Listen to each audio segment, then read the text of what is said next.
लाड़काना शहर के घाड़वा राज कैनाल के कड़े ते केतरनि साल खां बाद शहरनि जा घर हद दखनी ॼाणाए ढाहण खिलाफ़ लाहौरी मोहल्ला रेगुलेटर खां एहतजाजी रैली कढी वई। रैली शहर के मुख़्तलिफ़ रोडनि रस्तनि खां थींदी जनाबाग चौकोट पुती जिते शहरनि तरफ़ां धरणो हंयो वियो। इन मौक़े ते एहतजाजी रैली जी अॻुवाणी कंदड़ अख़्तियार अली खल डॉक्टर सईद अहमद जोखी ॿियनि चयो त हू कोर्ट सगूरी खे अपील कनि था त ग़रीब मिस्किननि जे अझनि खे ड्राइण वारे अमल ते नज़रसानी कई वञे।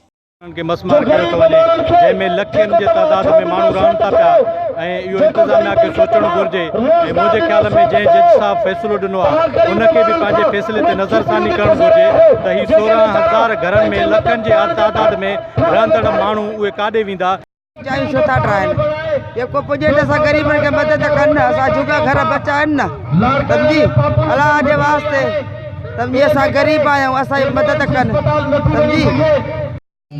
असां ग़रीब बेहाल आहियूं, असांजी का मदद कनि, असांखे ईअं न कनि त जायूं था डहराइनि। ग़रीब ऐं मिस्किन कुझु न आहे, इहा बसि महिरबानी कर। 5 नाबीन मूंखे बचड़ा आहिनि, 5 नाबीन। हिननि सुप्रीम कोर्ट ऑफ पाकिस्तान, वज़ीर आज़म पाकिस्तान समेत सिंध हुकूमत खे अपील कई त ख़ुदा मिस्किननि खे बेघर न कयो वञे।